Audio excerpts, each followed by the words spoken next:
શ્રી હરિકૃષ્ણાય ઘનશ્યામાય નીલકંઠાય સરયુદાસાય નમો નમઃ. બોલો સ્વામિનારાયણ ભગવાનની જય. શ્રી હરિકૃષ્ણ મહારાજની જય. શ્રી નરનારાયણ દેવની જય. શ્રી લક્ષ્મીનારાયણ દેવની જય. શ્રી રેવતી બળદેવજી મહારાજની જય. સ્વામિનારાયણ હરે. સંવંત 1876 પોષવદી પંચમીને દિવસ પાછલો પહોર દિવસ હતો. ત્યારે શ્રીજી મહારાજ શ્રી ગરડા મધ્યે દાદા ખાચરના દરબારમાં શ્રી વાસુદેવ નારાયણના મંદિરની જોડે જે ઓરડો તેની વસરીએ ઉગમણે મુખારવિંદે ઢોલિયા ઉપર બિરાજમાન હતા અને ધોળો ખેસ પહેર્યો હતો અને ધોળી ચાદર ઓઢી હતી. માથે કસુંબી રંગને છેડે રેટો બાંધ્યો હતો અને પોતાના મુખારવિંદની આગળ મુનિ તથા દેશ દેશના હરિભક્તની સભા ભરાઈને બેઠી હતી. તે સમયે મુક્તાનંદ સ્વામીએ પ્રશ્ન પૂછ્યો છે, ભગવાનને પ્રસન્ન કરવાના સાધન અનંત પ્રકારના શાસ્ત્રમાં કયા છે, પણ તે મધ્યે એવું એક સાધન ક્યું બળવાન છે જે સમગ્ર સાધન કરે જેવા ભગવાન પ્રસન્ન થાય તેવા એક સાધને કરીને રાજી થાય, તેવો એક ઉપાય કહો. અરે શ્રીજી મહારાજ બોલ્યા, જે એક જ સાધને કરીને ભગવાન રાજી થાય તે કહીએ તે સાંભળો. જે ભગવાનનો જે દ્રઢ આશરો એ જ એક સર્વ સાધનમાં મોટું સાધન છે. તેને કરીને ભગવાન રાજી થાય છે. અને એ આશરો અતિ દ્રઢ જોઈએ, જેને વિશે કાંઈ પોલ રહે નહીં. તે આશરામાં 3 ભેદ છે. એક મૂઢપણે કરીને ભગવાનનો આશ્રય થાય છે. તે અતિ મૂઢ હોય અને બ્રહ્મા જેવો હોય તે આશ્રયમાં ડોલાવે તોય પણ ડોલે નહીં.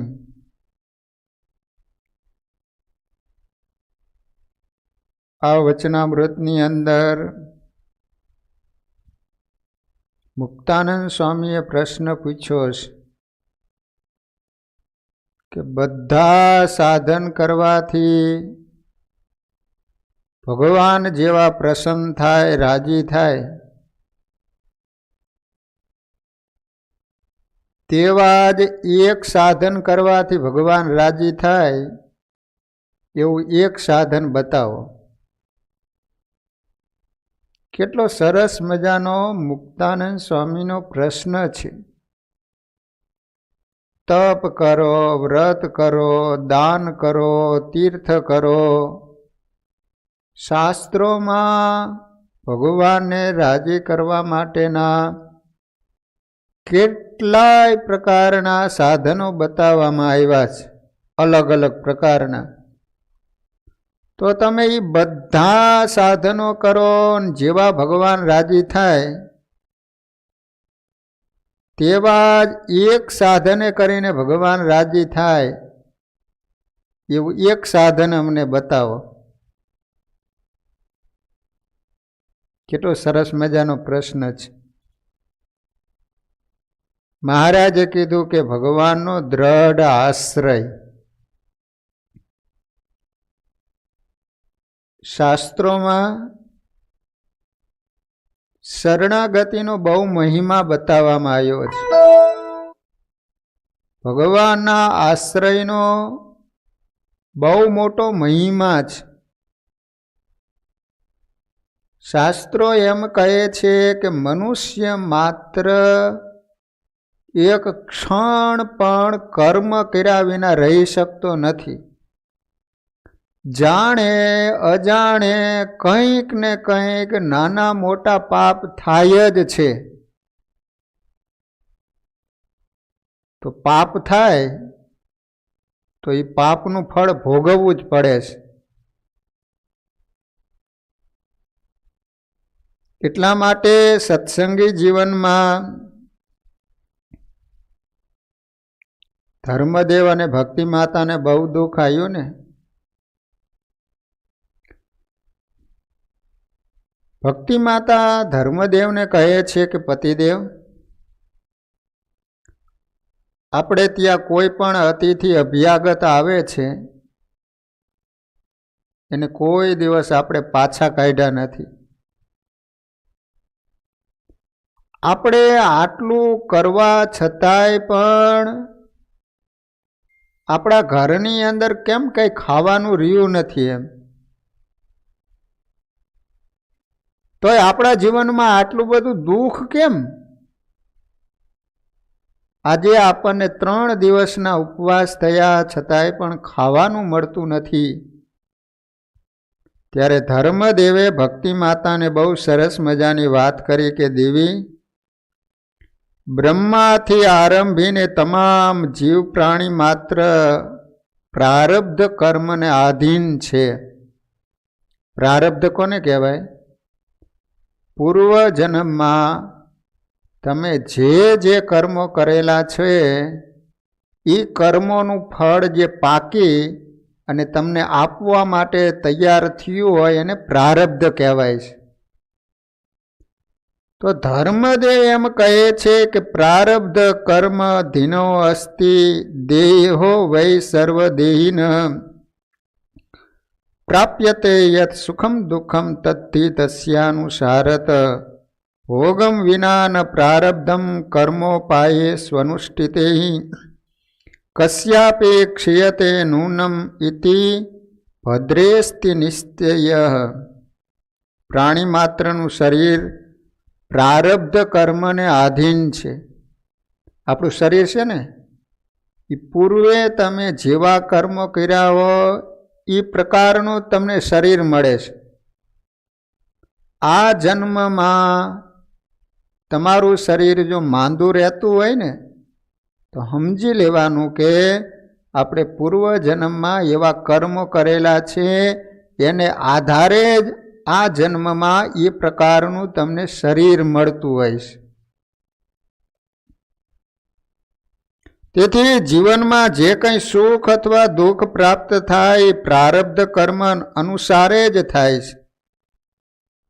પ્રારબ્ધ કર્મ ભોગવ્યા વિના નાશ પામતા નથી અને એના નિવારણ માટે અનેક ઉપાયો કરે તો પણ એ ભોગવવું જ પડે છે.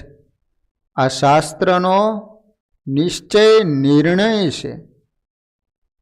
ભક્તજનો, હું તમને એ કહેવા જઈ રહ્યો છું કે કર્મો તો થવાના જ છે. તો એક બાજુ શાસ્ત્રો એમ કહે છે કે કર્મનું ફળ ભોગવવું જ પડે છે. સત્સંગી જીવન અને ધર્મશાસ્ત્રો એમ કહે છે કે ના ભોક્તમ ક્ષીયતે કર્મ કલ્પ કોટિ શતેરપી અવશ્યમેવ ભોક્તવ્યમ કૃતમ કર્મ શુભાશુભમ. શુભ કે અશુભ એ કર્મ તમારે ભોગવવું જ પડે છે. રામાયણનો પણ એવો જ મત રહેલો છે. કર્મ પ્રધાન વિશ્વ કરી રાખા, જો જસ કરઈ સો તસ ફલ ચાખા. તુલસી રેખા કર્મ કી લલાટ पे लिख दिन, पूर्व जन्म पुण्य पाप के अखिल जगत आधीन. राम जरूखे बैठ के सबका मुजरा लेत, जैसी जिनकी करणी ऐसा उनको देत. જેવી તમારી કરણી એ પ્રમાણે ભગવાન ઝરૂખામાં બેઠા બેઠા તમને આપ્યા કરે. ભાગવતજીના 5મ સ્કંદના 19મા અધ્યાયમાં સુખદેવજી મહારાજ પરીક્ષિત રાજાને કહે છે કે રાજન, જન્મ પામનારા સ્ત્રી પુરુષોએ કરેલા સાત્વિક, રાજસ અને તામસ એ 3 પ્રકારના કર્મોથી અનુક્રમે દેવગતિ, મનુષ્ય ગતિ, નરક ગતિ એમ 3 ગતિઓમાં અનેક જન્મ પામે છે. તમે જે અનુસાર કર્મો કરેલા હોય, સાત્વિક, રાજસિક કે તામસી કર્મ, કોઈ પ્રાણીઓની હત્યા કરી હોય, મોજ શોખ માટે તમે કેવા કર્મો કર્યા હોય, અથવા તો પુણ્ય દાન આપ્યું હોય, તો એ પ્રમાણે તમારી ગતિ થતી હોય છે. કારણ કે સર્વ ગતિઓ પોતપોતાના કર્મો અનુસાર જ સર્વને મળે છે. 6ઠા સ્કંદના 1લા અધ્યાયમાં વ્યાસ ભગવાને લખ્યું છે કે સ્થૂળ શરીર, સ્થૂળ એટલે આપણું આ દેખાય સ્થૂળ શરીર કહેવાય. પછી સૂક્ષ્મ શરીર એટલે અંતઃકરણ, જે આપણે જોઈ શકતા નથી, એ પ્રાપ્ત થાય છે. એ પણ પૂર્વજન્મના કર્મના નિમિત્તે જ પ્રાપ્ત થાય છે.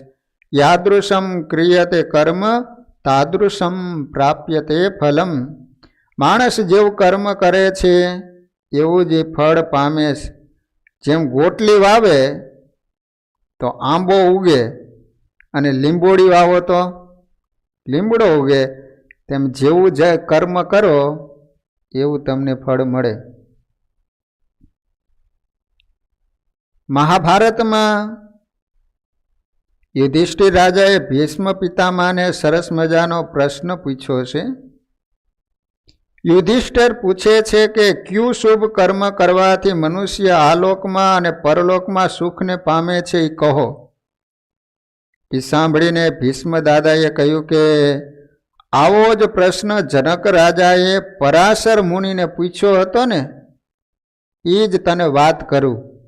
મહાભારતમાં ભીષ્મ દાદા યુધિષ્ઠિર રાજાને કહે છે, બાણસૈયા ઉપર સૂતા હતા ને, ત્યારે 5 પાંડવો ગયા હતા ને ભીષ્મ દાદા પાસે.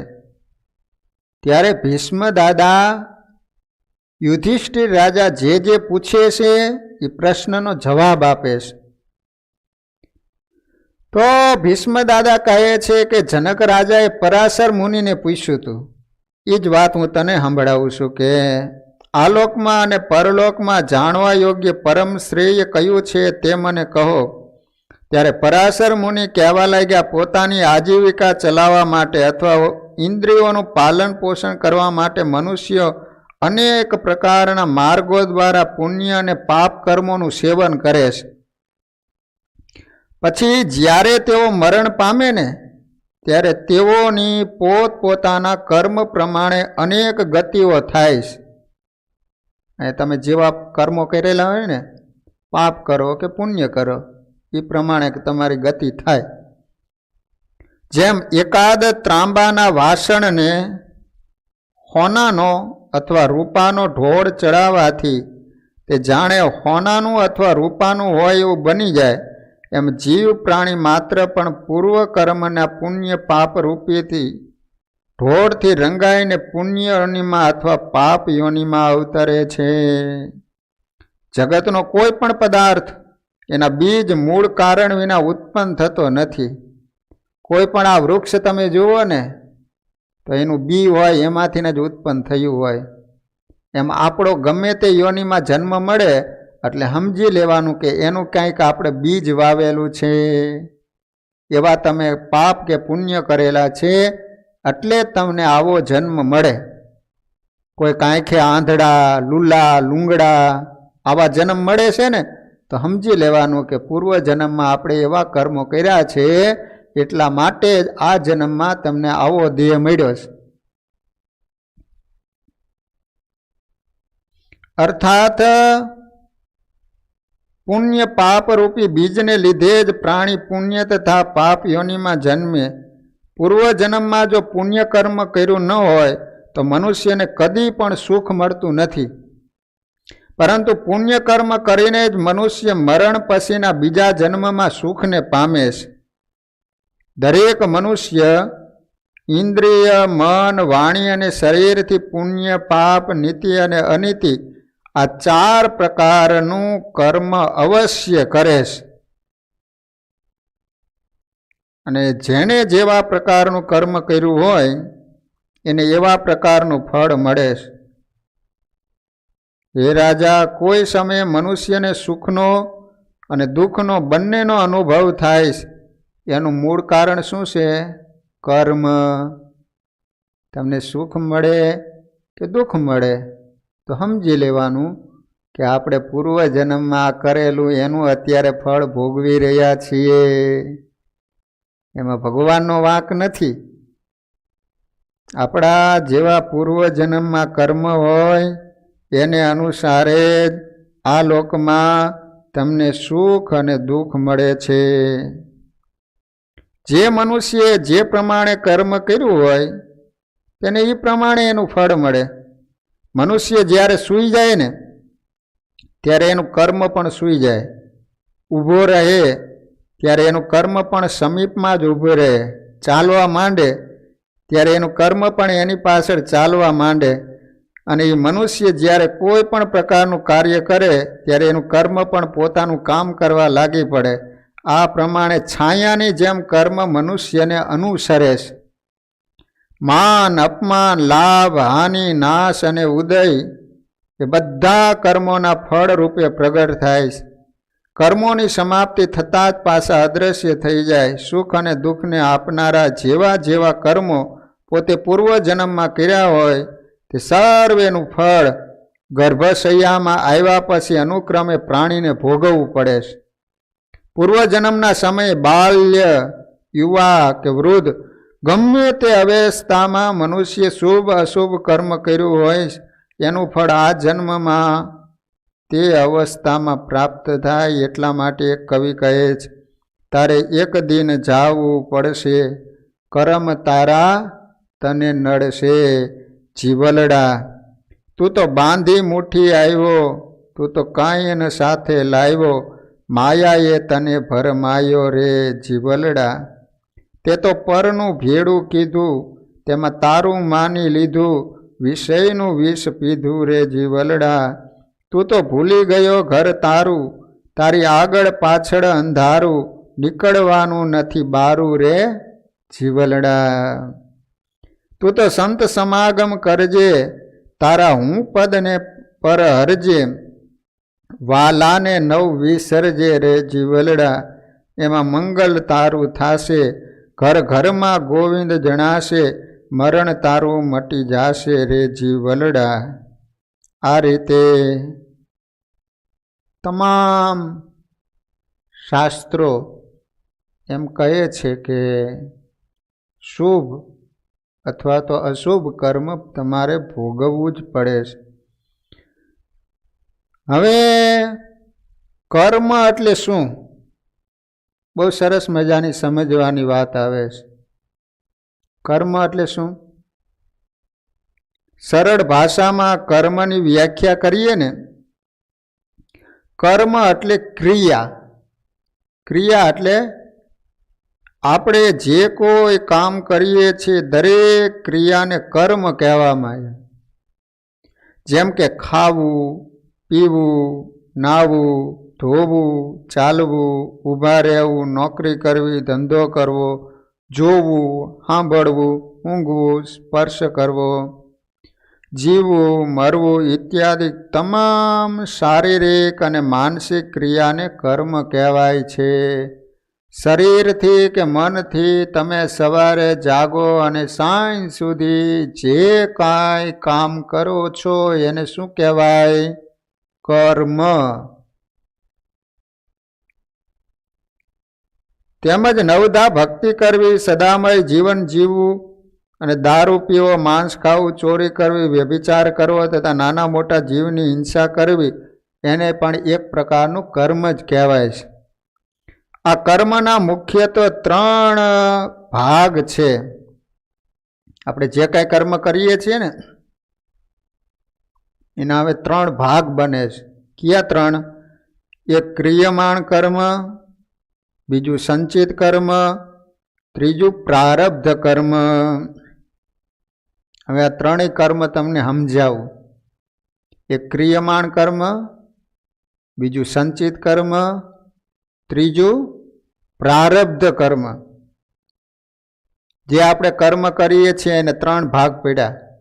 એક ક્રિયમાણ કર્મ, બીજું સંચિત કર્મ, ત્રીજું પ્રારબ્ધ કર્મ. હવે ક્રિયમાણ કર્મ કોને કહેવાય? માણસ સવારે જાગે અને રાત્રિએ સૂઈ જાય ત્યાં સુધી જે કર્મ કરે એ ક્રિયમાણ કર્મ કહેવાય. અથવા તો માણસ જન્મે ત્યારથી મરે ત્યાં સુધી જે કર્મ કરે એ તમામ ક્રિયમાણ કર્મ કહેવાય. હવે સંચિત કર્મ કોને કહેવાય? તો કે કેટલાક ક્રિયમાણ કર્મ એવા હોય છે કે કર્મ કર્તાની સાથે તાત્કાલિક ફળ આપતા નથી, એનું ફળ મળતા વાર લાગે. બહુ સરસ મજાનું સમજવાનું આવ્યું. સંચિત કર્મ કોને કહેવાય? તો ઘણા એવા કર્મો એવા છે કે તમે કરો ને તો તરત ફળ મળી જાય. અમુક તમે એ કર્મ કર્યું હોય તો એને વાર લાગે. તે કર્મના ફળને પાકતા વાર લાગે ત્યાં સુધી કાચા રહે અને ફળ આપે નહીં ત્યાં સુધી સિલકમાં જમા રહે, એ સંચિત કર્મ કહેવાય. જ્યાં સુધી ફળ ન આપે ત્યાં સુધી ક્યાં રહે? સિલકમાં રહે. એ સિલકમાં રહેલા જે કર્મો છે ને, જે હજી તમને ફળ આપ્યું નથી, તમારા ખાતામાં જમા પડેલા છે, એને શું કહેવાય? સંચિત કર્મ. ભેગો થયેલો જથ્થો. દાખલા તરીકે આજે પરીક્ષાનું પેપર લખ્યું, એનું પરિણામ 1 મહિના પછી બહાર પડે, એટલે કે 1 મહિના સુધી ક્રિયમાણ કર્મ સંચિત કર્મમાં પડ્યું રહ્યું, એનું તરત ફળ ન મળે. તમે પરીક્ષા આપી દીધી ને તરત જ તમને એનું રિઝલ્ટ આવી જાય.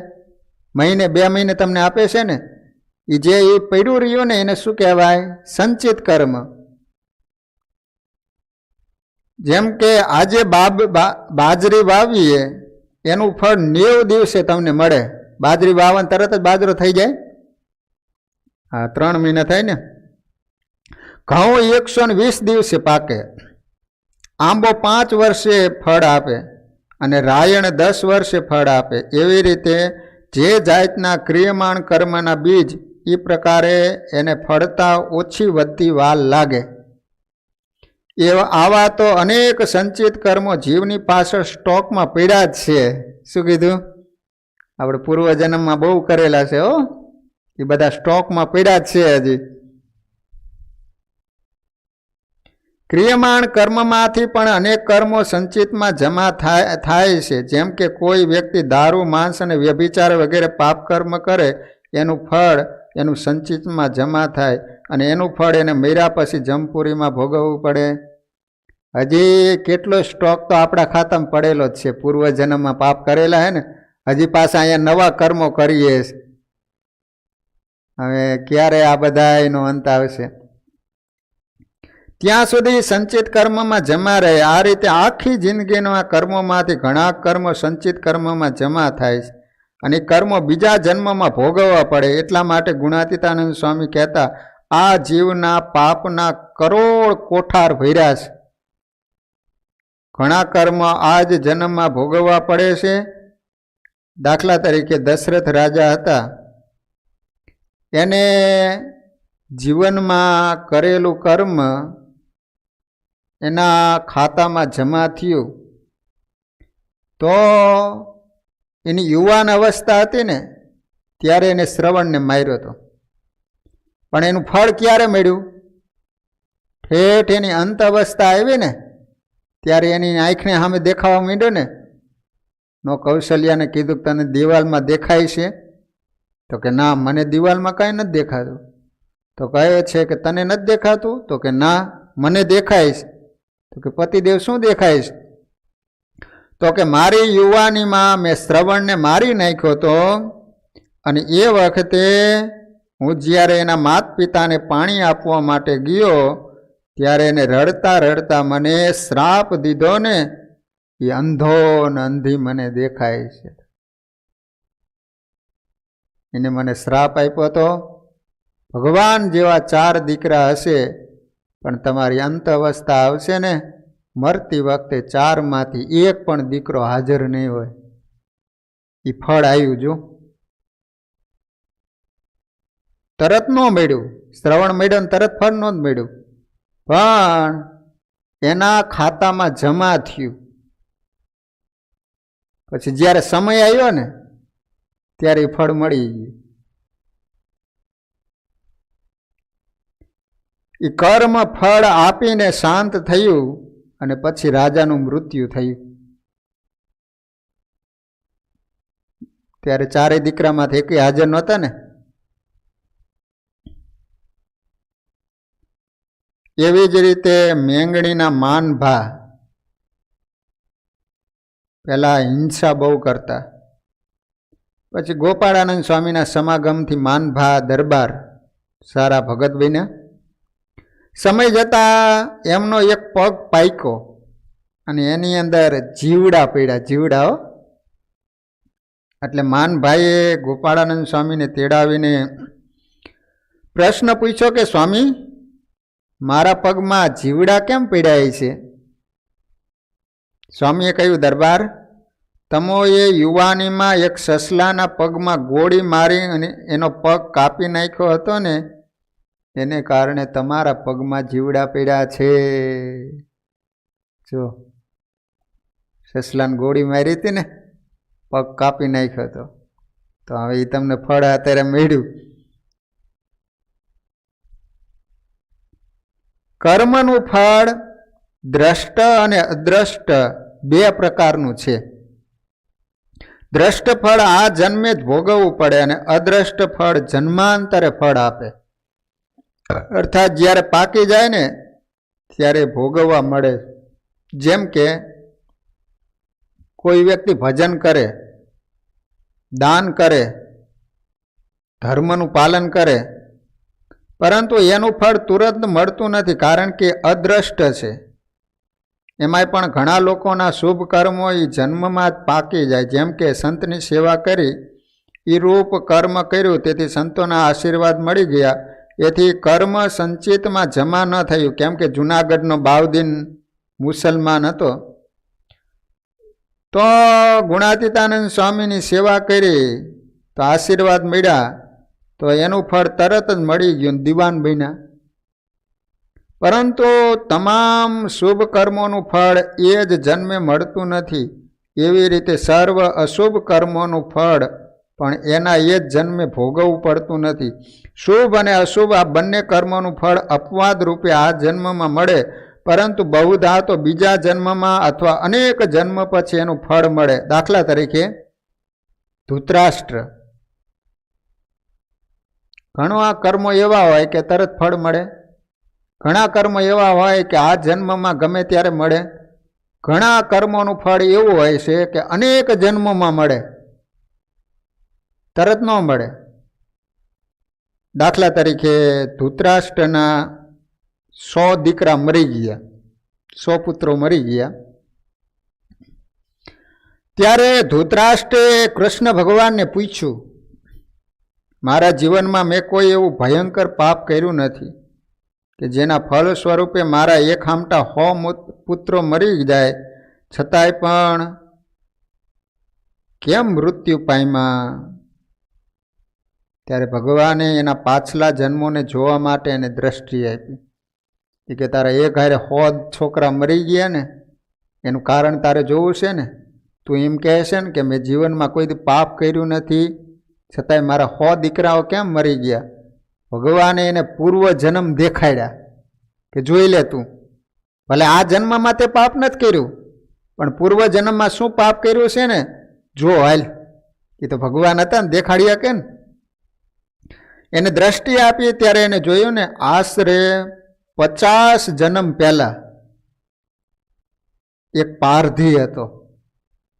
એકવાર વૃક્ષ ઉપર બેઠેલા પંખીઓને પકડવા એને ઝાડ ઉપર નાખી અને ઝાડ નીચે આગ લગાવી, અગ્નિ કર્યો.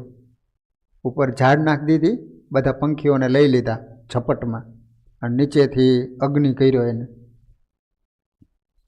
ઝાડમાંથી અનેક અગ્નિમાંથી બચવા માટે અનેક પંખીઓ ઉડી ગયા, પરંતુ અગ્નિની ગરમીને કારણે આંધળા થઈ ગયા, અને બાકીના 100 નાના પંખીઓ બળીને ભસ્મ થઈ ગયા.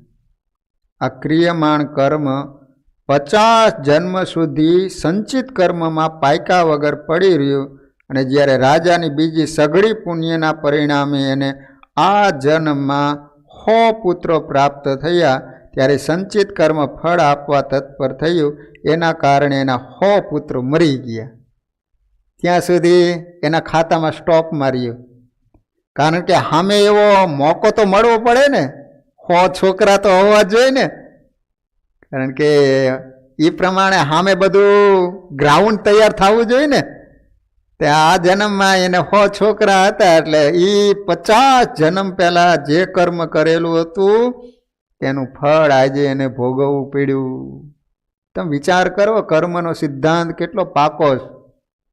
ભલે માણસ હસતા હસતા જ પાપ કરે છે ને, પણ એ ભોગવવાના દિવસો આવશે ને તેથી રોતાય ન આવડે. શું કીધું?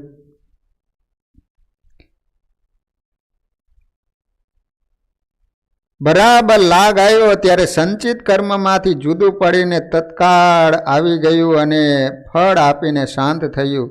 તથા જે પક્ષીઓને અગ્નિની ગરમી દ્વારા આંધળા કર્યા હતા એની બદલીમાં એક કર્મ ધૃતરાષ્ટ્રનો જન્મ થયો, આંધળો થયો.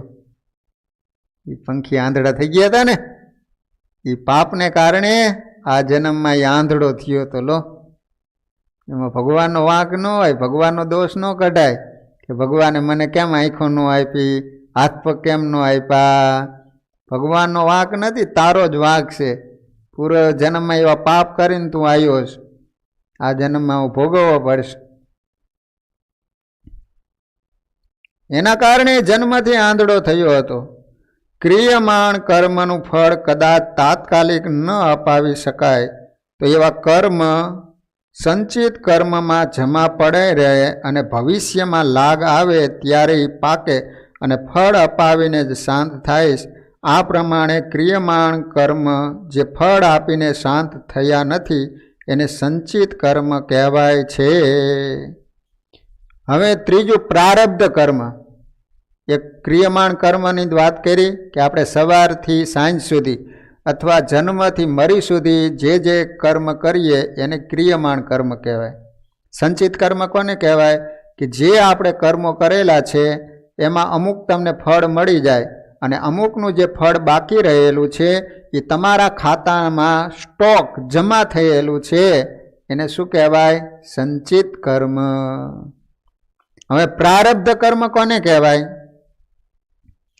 સંચિત કર્મ પાકીને ફળ આપવાને તૈયાર થાય એને પ્રારબ્ધ કર્મ કહેવાય. એ જે આપણા ખાતામાં જમા પડેલું હતું ને, હવે એ પાપ એ તમને ફળ આપીને હવે જે આ જન્મમાં ભોગવવું પડે ને એને પ્રારબ્ધ કહેવાય. અત્યારે તમે જે ભોગવી રહ્યા હોય આપણે નથી કહેતા આ પ્રારબ્ધ છે.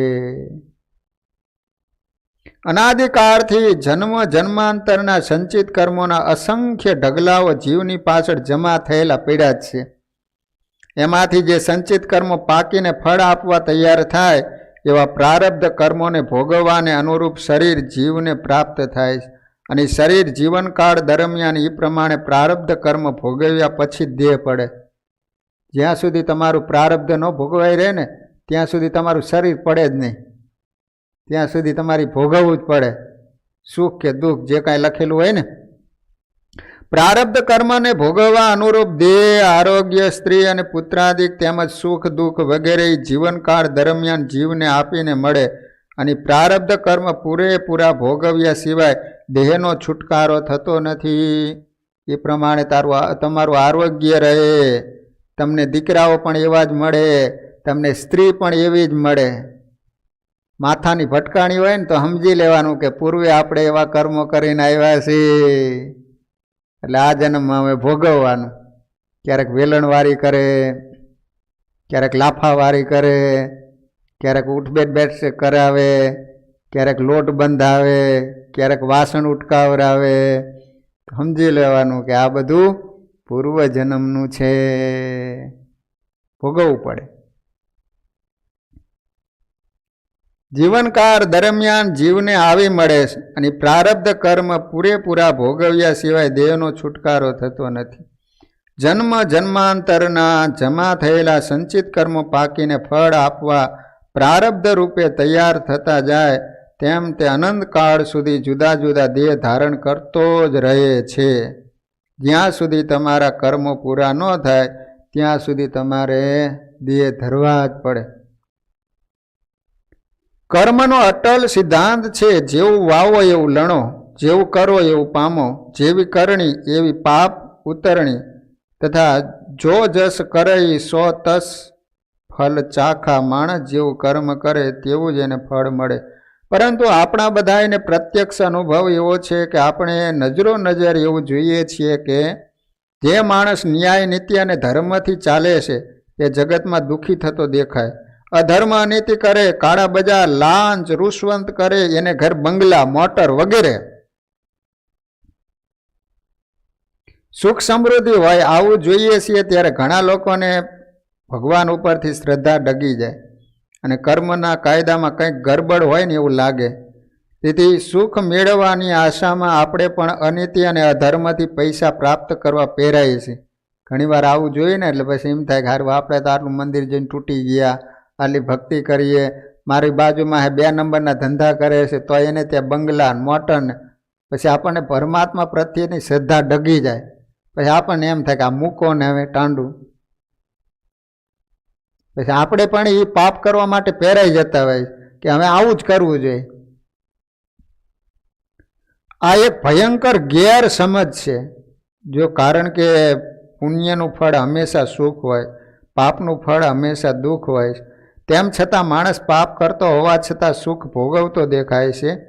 તે સુખ એના હાલના પાપ કર્મોનું ફળ નથી, પરંતુ એને પૂર્વે કરેલા પુણ્ય કર્મો જે સંચિતમાં જમા પડ્યા હતા ને પાકીને પ્રારબ્ધ રૂપે એને સુખ આપતા હોય. શું સમજવાનું? એ ભલે 2 નંબરના ધંધા કરે પણ એને પૂર્વ જન્મમાં કાંઈક પુણ્યો કરેલા છે એટલે એને એ અત્યારે સુખી છે. આપણે અત્યારે ભલે આ બધું કરીએ છીએ છતાંય દુઃખ આવતું હોય તો સમજી લેવાનું કે પૂર્વ જન્મમાં આપણે એવા પાપ કરેલા છે, એ પ્રમાણે ભોગવવા જ પડે છે.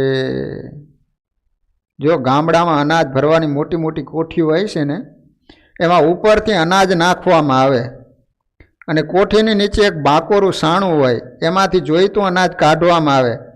તમારી કોઠીમાં ઘઉં ભરેલા છે અને મારી કોઠીમાં કોદરા ભરેલા છે.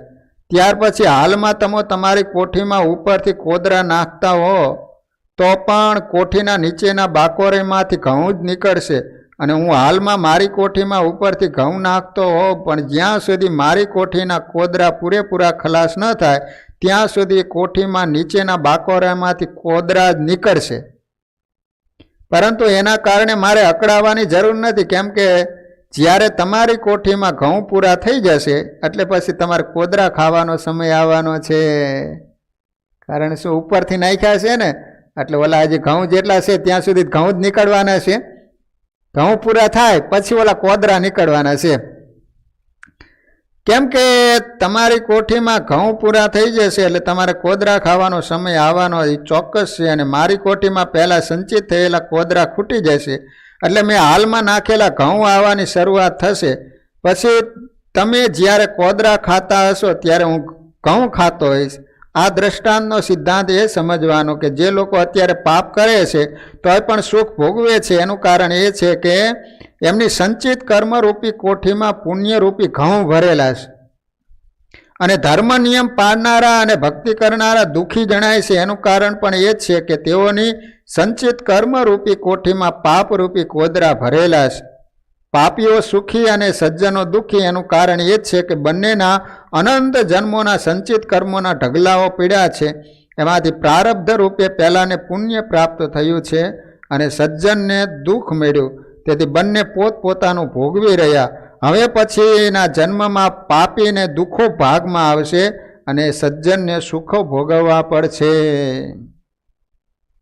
હજુ પણ એક વાત સમજવાની છે કે પાપ કરે છે એ તમામ લોકો કાંઈ સુખી નથી હોતા અને ધર્મ નિયમો પાડી સદાચારમય જીવન જીવનારા એ પણ સર્વે દુઃખી નથી હોતા.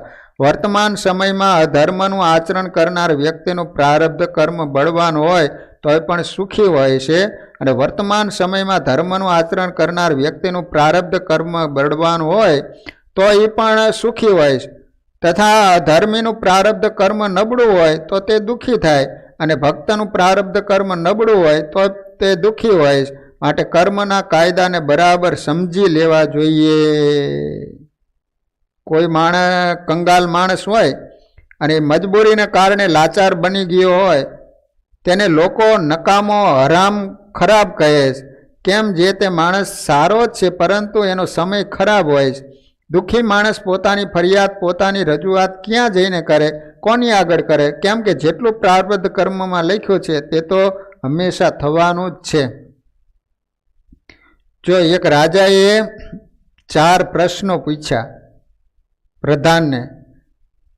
એક પ્રશ્ન છે ને છે, બીજો પ્રશ્ન છે ને નથી, ત્રીજો પ્રશ્ન નથી ને છે, ચોથો પ્રશ્ન નથી. પ્રધાન બુદ્ધિવાળો હતો, એથી રહસ્યમય પ્રશ્નો સાંભળીને બોલ્યો, મહારાજ, તમારા પ્રશ્નોના જવાબ કાલે આપીશ. એમ કહીને પ્રધાન બીજા દિવસે રાજ્યમાં ફરવા નીકળ્યો. એ સમયે એક મોટા બંગલાની અંદર એક શેઠ હિંડોળા ખાટે બેસીને હિચકતા હતા, અને દરવાજા આગળ ગરીબ માણસને નોકર દ્વારા અનાજ, કપડાં અને જીવન જરૂરિયાત વસ્તુઓ આપતા હતા. પ્રધાને આ શેઠને સાથે લીધા અને આગળ ચાલ્યા. ત્યાં બીજી એક મોટી હવેલી આવી. ત્યાં પણ એક મોટો શેઠ હિંડોળો બેઠો હતો. તેના દરવાજે ગરીબ લોકો આવીને અન્વસ્ત્ર વગેરે માગતા હતા, પરંતુ શેઠ નોકર દ્વારા ગરીબ લોકોને ત્યાંથી કાઢી મૂકતો હતો. બેઠો લોકોને ગાયડો દેતો હતો. પ્રધાને આ દ્રશ્ય જોયું, એથી એને પણ સાથે લીધા. આગળ જતા નાનું એવું સાદું મકાન આવ્યું. પ્રધાન એની અંદર ગયા. ત્યાં એક સંત ધ્યાનમાં બેઠા હતા. એને પ્રણામ કરી તેઓને પણ સાથે આવવા પ્રાર્થના કરીને રથમાં બેસાડ્યા. રથ આગળ ચાલ્યો. ત્યાં એક માણસને જોયો. તે વ્યક્તિ ભિખારી હતો. ભૂખના દુઃખથી બૂમો પાડીને ખાવાનું માગતો હતો. એના શરીરમાં રોગ હતો. એની પીડાને કારણે રડતો હતો. પ્રધાને એને પણ હારે લીધો. આ 4 જણાને હારે લીધા. ચારેયને લઈને રાજાની પાસે આવ્યા. બોલ્યા, મહારાજ, હું તમારા 4 પ્રશ્નોના જવાબ લઈને આવ્યો છું. સાંભળો. પ્રથમ નગર શેઠને બતાવીને કહ્યું, આ શેઠે પૂર્વજન્મમાં બહુ પુણ્ય કર્યું છે, એથી અત્યારે સુખી છે, અને અત્યારે પણ સદાવ્રત વગેરે ખૂબ પુણ્યદાન કરે છે, એથી આવતા જન્મે પણ સુખી થશે. માટે તમારા પ્રથમ પ્રશ્નનો જવાબ આ શેઠના જીવનમાંથી મળી ગયો. છે અને છે. પૂર્વજન્મમાં કર્યું હતું એટલે આ જન્મમાં છે, અને અત્યારે કરે છે એટલે આવતા જન્મમાં છે અને છે.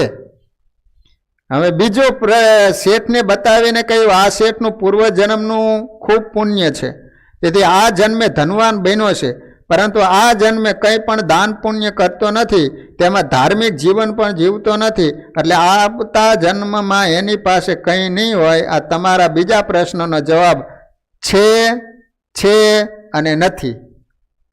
પહેલાં કરેલું છે, અત્યારે છે, અત્યારે કોઈને આપતો નથી, એટલે પછી અમે નથી.